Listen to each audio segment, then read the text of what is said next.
이 시간 우리에게 주시는 하나님 말씀은 역대하 25장의 말씀입니다.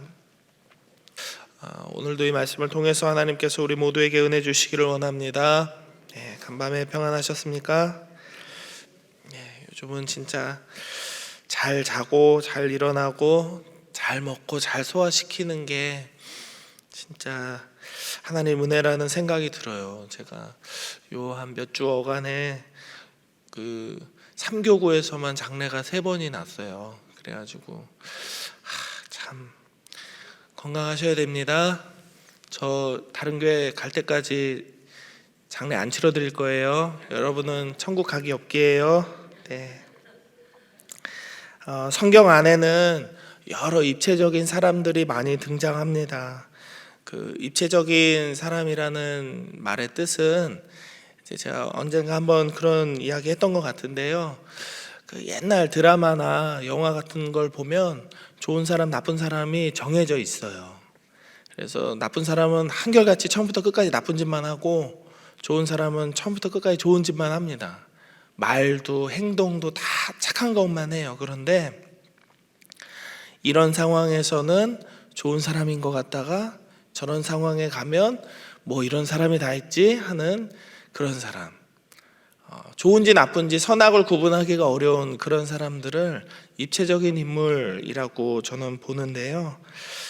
오늘 본문에 등장하는 아마샤는 그런 의미에서 아주 입체적인 인물이라고 할 수 있습니다.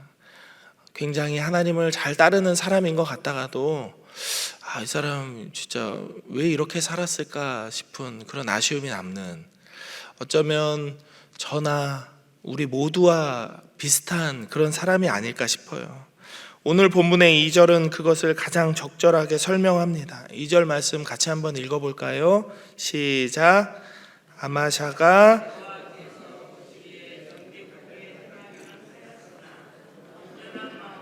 행하지 아니하였더라. 정직하게 행하기는 했지만 이게 뭔가 조금 부족했다는 것이죠. 온전한 마음으로 하지는 않았대요. 이 부분을 공동 번역본으로 다시 제가 읽어드릴게요.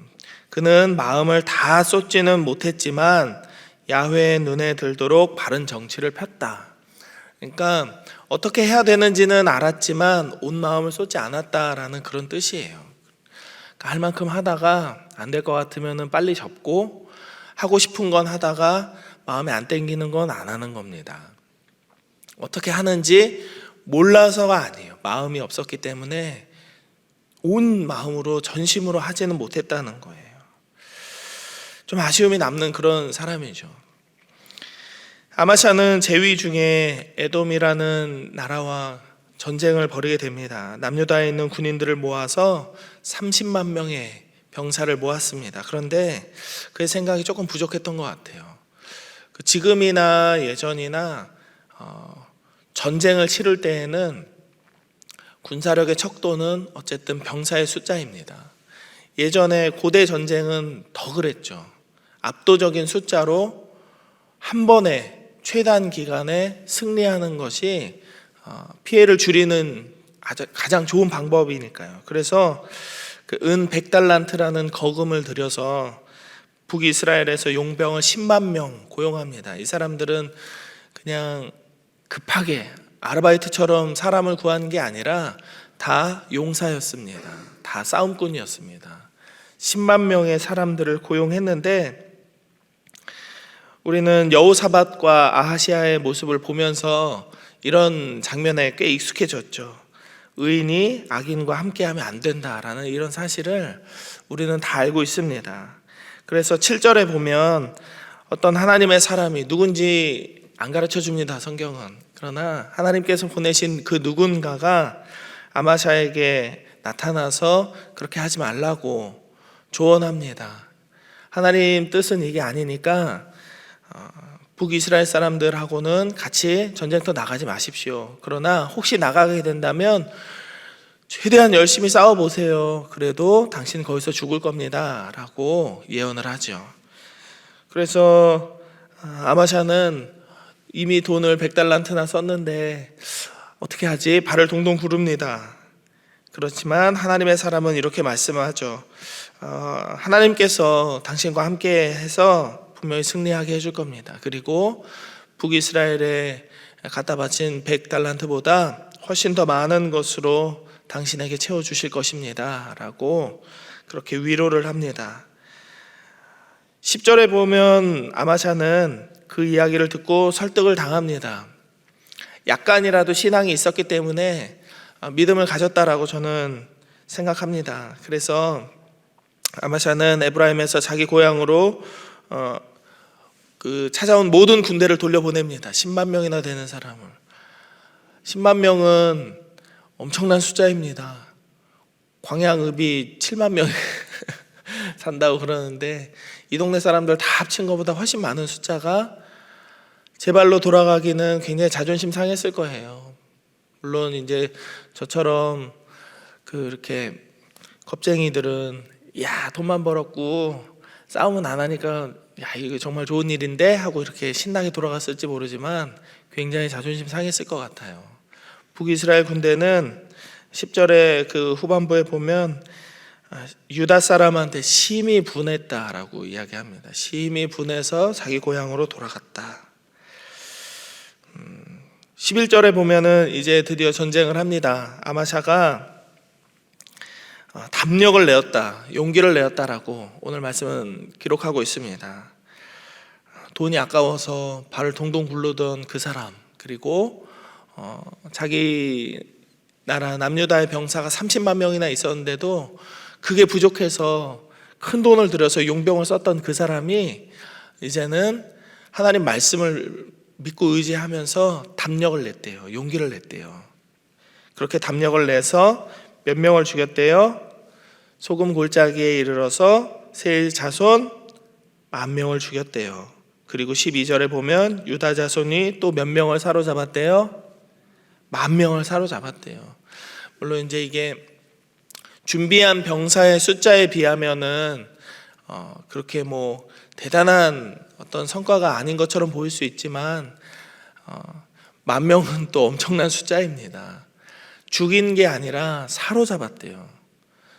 생포할 정도의 어떤 압도적인 군사력이면 그 죽인 사람들은 훨씬 더 많았다라고 저는 상상해 봅니다. 어쨌든 10,000명을 죽이고 10,000명을 사로잡아서 바위 꼭대기로 올라가서 거기서 밀쳐 떨어뜨려서 또 죽였대요. 그러니까 대단한 공포심을 적에게 부어준 거죠. 그래서 승리했어요. 승리했습니다. 승리했다는 것이 중요한 사실입니다. 그런데 좀 불편한 일이 두 가지 일어나요. 첫 번째는 13절에 나옵니다. 아마샤가 함께 싸우러 가지 못하게 하고 집으로 돌려보냈던 군사들이 그냥 얌전히 집으로 간 것이 아니라 그 10절에 보면 마음이 분했었다고 나왔잖아요. 화가 많이 나고 에이 하는 마음이 있어서 그랬는지 유다 성읍들을 약탈했습니다. 사람을 3,000명이나 죽이고 그 지역에 있는 많은 물건들을 노략하여 갔대요. 두 번째 부정적인 일은 14절에 나옵니다. 아마샤가 에돔 사람들을 죽이고 돌아올 때 무엇을 가져왔대요? 세일 자손의 신들을 들고 왔다고 합니다. 우상을 들고 온 것입니다. 하나님께서 지켜주셔서 병사를 10만 명이나 돌려보냈는데도 불구하고 엄청난 승리를 거둔 이 사람이 자신들을 지켜주지도 못하는 그 에돔의 신을 가져온 것이죠. 굉장히 미련한 일 아닙니까? 미련한 일입니다. 그리고 가져온 것뿐만 아니라 바로 그것을 자기의 신으로 삼고 경배하고 예배합니다.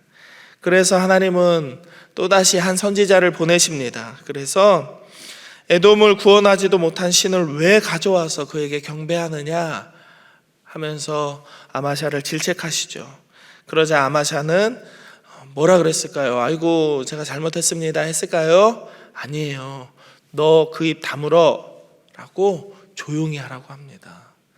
물론 이게 이제 성경의 그 그 워딩은 말 표현은 예쁘게 이렇게 표현했지만 아주 심한 상스러운 욕이 나왔을 수도 있어요. 입 다물어 이렇게 이야기하는 것은 왕으로서 할 수 있는 말은 아니었다라고 생각해요. 그 결과 17절 이후에 나오는 것처럼 아마샤는 도저히 지금까지 방금 전까지 이렇게 읽었던 말씀하고는 전혀 맞지 않는, 상식적으로 이해가 되지 않는 행동을 합니다. 갑자기 아마샤는 북이스라엘 왕 요아스에게 싸움을 걸게 되는 거죠. 싸움을 걸어서 이 사람은 나라가 망할 뻔한 그런 위험한 순간을 경험하기도 하고, 물론 이제 북이스라엘의 요아스보다 15년을 더 살기는 하지만 요아스가 이 아마샤랑 싸웠을 때 예루살렘 성벽을 부숴버립니다. 아주 큰 수치를 당하는 것이죠. 그것도 이제 이방 민족이 아니라 같은 동족이었던 북이스라엘 사람에 의해서 예루살렘 성벽이 박살나는 아주 부끄럽고 수치스러운 일이 일어납니다. 우리는 아마샤의 인생을 보면서 다시 한번 인간의 교만과 겸손에 대해서 생각하지 않을 수가 없을 것 같아요. 아마샤는 에돔과의 전쟁을 위해서 어떻게든 살아보려고 은 100달란트라는 거액으로 용병을 고용했습니다. 한 달란트가 거의 한 33kg 정도 한다고 제가 한번 말씀드렸어요. 33kg 곱하기 100 하면 얼마일까요? 아침부터 산수를 시키고 저 사람이 3톤이 넘어요. 3톤이, 은이 3톤이 넘습니다. 엄청난 무게예요. 엄청난 무게. 3톤이 넘는 이 거액으로 은입니다. 은. 물론 금이 아니니까 좀 더 싸겠지 싶지만 이렇게 올림픽 메달도 금 운동 하잖아요. 귀한 거 따지면 1, 2, 3번 중에 2번인데 은이 얼마나 비쌌겠어요. 아마샤는 어떻게든 살아보려고 인간적인 방법으로 그렇게 했었어요. 그러나 그의 걱정과는 다르게 돈이나 사람을 의지하지 않고 하나님을 의지하였을 때 그에게 궁극적인 승리가 찾아왔습니다. 하나님은 그를 승리하게 하셨어요. 근데 여기에 반전이 있는 것이죠. 아마샤가 하나님의 도움을 받고 하나님의 은혜를 입었지만 그는 전쟁이 끝남과 동시에 하나님을 배신합니다. 하나님 아닌 다른 신들에게 경배합니다. 전혀 감사의 모습을 보이지 않습니다. 하나님 앞에 감사합니다 하지 않아요. 하나님 앞에 감사의 제물을 드리거나 그 입술로도 전혀 하나님, 내가 하나님 주신 은혜를 입어서 승리했습니다, 말 한마디라도 하나님 앞에 감사의 표현을 하지 않습니다. 참 부끄럽게도 아마샤의 모습은 신앙의 삶을 살고 있는 우리와 같은, 저나 여러분 같은 우리와 같은 평범한 성도들 안에 자주 일어나는 모습이라고 저는 생각합니다. 걱정하는 일이 있어서 기도를 하다가도 하나님이 응답해 주셔서 기도가 응답이 이루어지면 하나님께 혹은 감사한다라고 말은 하지만 때로는 그런 말도 하지 않는 경우가 있죠. 감사한다라고 말은 하면서도 그 생활은, 그 삶은 기도하기 전과 거의 다를 바가 없는, 혹은 기도하기 전보다 더 이렇게 신앙이 무너진 삶을 사는 사람들을 여럿 보았습니다. 자주 이제 그 예화로 드는 이야기 중에 하나는 청년들의 이야기예요. 아니면은 이제 고등부 아이들의 이야기죠. 주로 입시와 그 취업에 관련된 아이들의 이야기입니다. 기도를 막 부탁해요. 저한테 기도해달라고. 우리 아이가 대학에 이번에 가는데, 우리 아이가 취업을 하는데, 목사님 제가 이번에 회사를 옮기는데 기도해 주세요. 그래요, 같이 기도합시다. 그래서 기도합니다. 저 친구가 어떻게 되게 해주세요. 기도하는데, 물론 제가 무슨 선지자도 아니고 예언자도 아니고 대단한 하나님의 사람이 아니기 때문에 내 기도 때문에 네가 이렇게 됐어 라고 저는 말할 수 없습니다. 그러나 누군가의 기도가 이렇게 쌓이고 모여서 그 사람의 바람이 이루어졌다라고는 확신해요. 그런데 어쨌든 취업을 부탁하던 청년들이 취업이 되고 나면 교회에 더 잘 올까요? 안 올까요? 되게 어려운 문제죠. 고등부 때 잘 안 나오면서 기도해달라고 부탁을 들어서 열심히 기도해줘서 이 아이가 대학에 가고 나면 대학생 되고 나서 교회 잘 나올까요? 안 나올까요?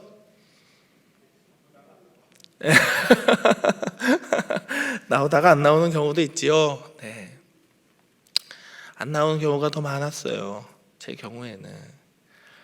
취업이 되고 나서 오히려 저한테 야 이제 교회 좀 나오지, 야 이제 신앙생활 좀 열심히 해보자 이렇게 이야기하면 오히려 저를 훈계하는 친구들을 봤어요. 목사님 아니 참 직장 다니고 직장 생활하면 얼마나 피곤한지 모르시나 본데 일주일 내내 이렇게 피곤한데 주말은 좀 쉬어야 돼요.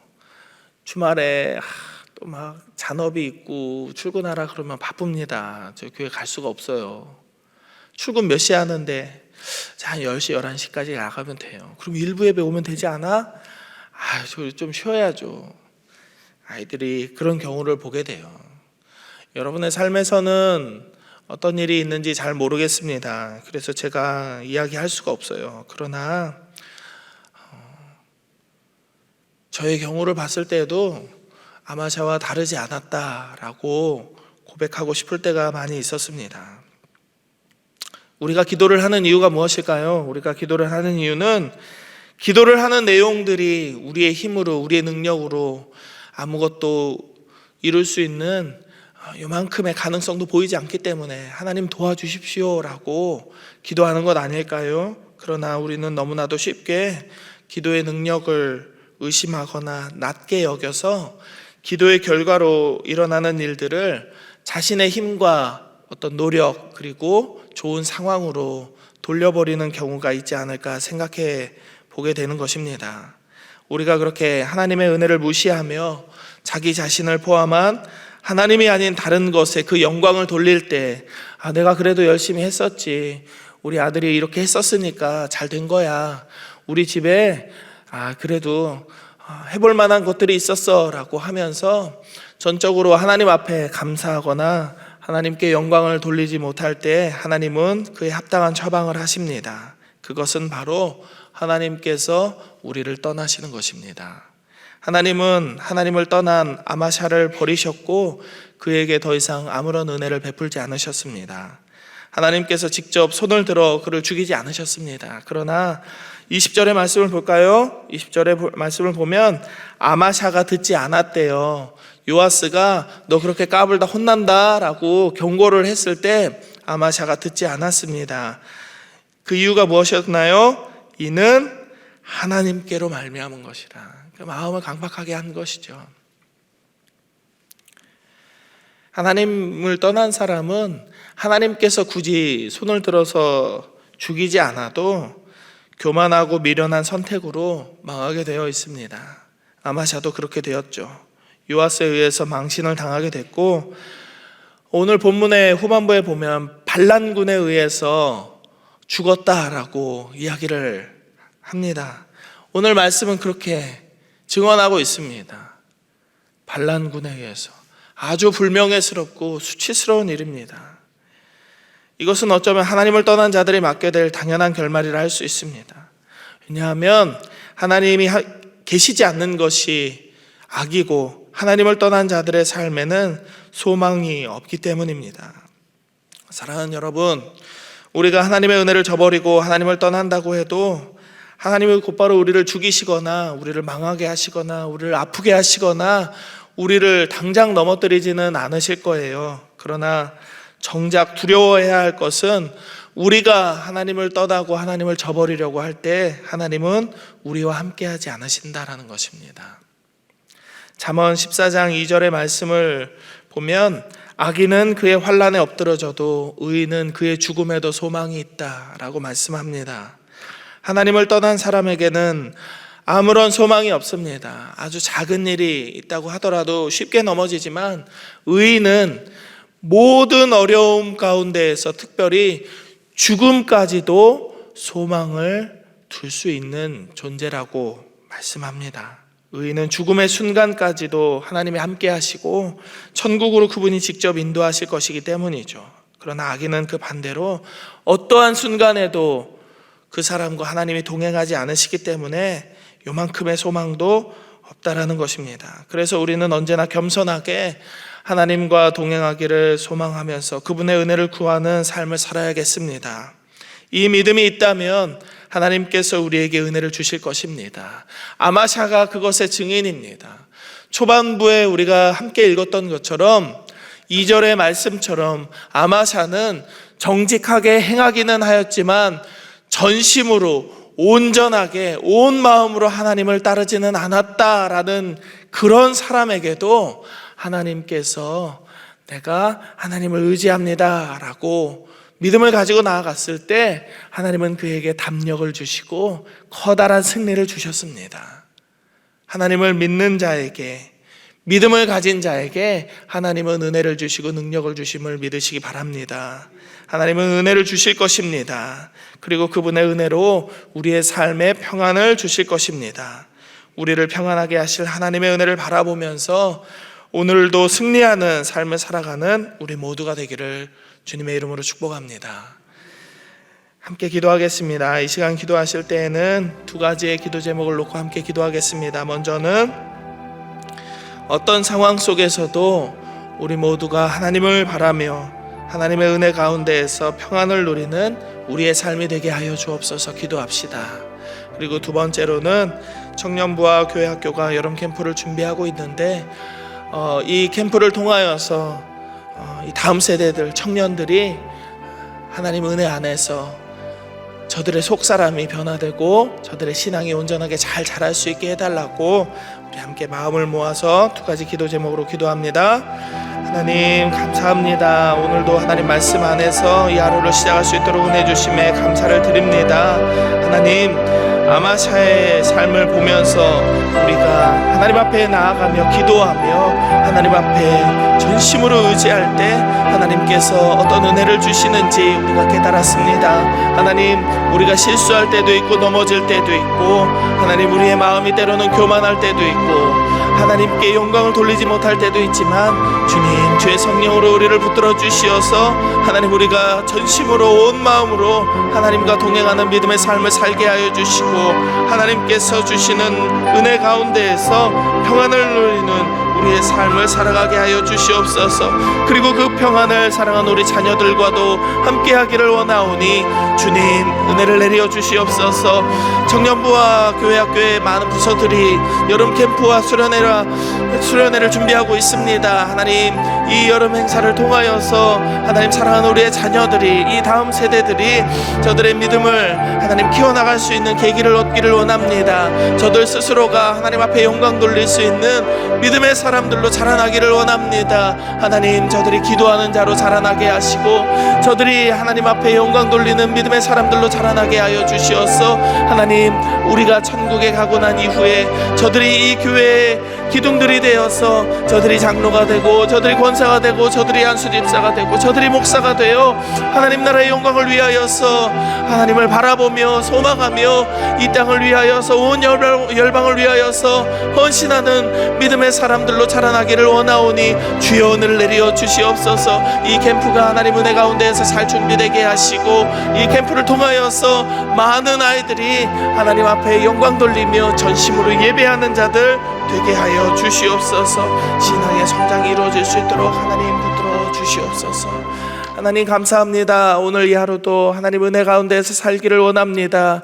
이 한 주를 하나님 말씀 가운데에서 살기를 원합니다. 주여 우리를 겸손하게 하시고 교만하지 않게 하시고 오직 하나님만 바라며 하나님으로 말미암아 소망을 얻으며 하나님으로 말미암아 승리를 얻는 우리들의 삶을 살게 하여 주시옵소서. 하나님 사랑하는 우리 다음 세대들 자녀들이 여름 캠프를 통하여서 수련회와 성경학교를 통하여서 하나님을 만나려 합니다. 이 캠프와 행사를 준비하는 모든 이들에게 하나님께서 은혜를 내려주시고 하나님 많은 아이들의 마음이 움직여져서 하나님 함께 이 캠프를 통하여서 하나님 알게 하시고 하나님 만나게 하시고 주의 성령 충만한 시간을 보내게 하여 주시옵소서. 그래서 하나님 사랑하는 우리의 자녀들과 우리 다음 세대들이 하나님을 아는 자들로서 성장할 수 있게 되기를 원합니다. 하나님을 믿는 믿음의 백성으로 하나님을 알아가는 자들로서 살아갈 수 있게 되기를 원합니다. 우리가 천국에 간 이후에도 저들이 우리보다 갑절의 믿음으로 하나님 이 교회를 지켜나가게 하시고 예수님이 다시 오실 그날까지 저들이 이 믿음의 처소, 예배의 처소인 이 교회를 잘 지켜서 이 지역 안에, 이 나라 안에, 이 열방 안에 쓰임받는 미래의 위대한 지도자들로 자라나게 하셔서 하나님 온 열방에 하나님의 뜻을 펼치는, 하나님의 영광을 드러내는 믿음의 사람들로 하나님 채워지게 하여 주시옵소서. 하나님 이 믿음으로 우리의 가정을 위하여서 우리의 자녀를 위하여서 기도할 때 하나님께서 응답하여 주시고 하나님께서 복내려 주시기를 간절히 소망하며 거룩하신 예수 그리스도의 이름으로 감사 기도드립니다. 아멘.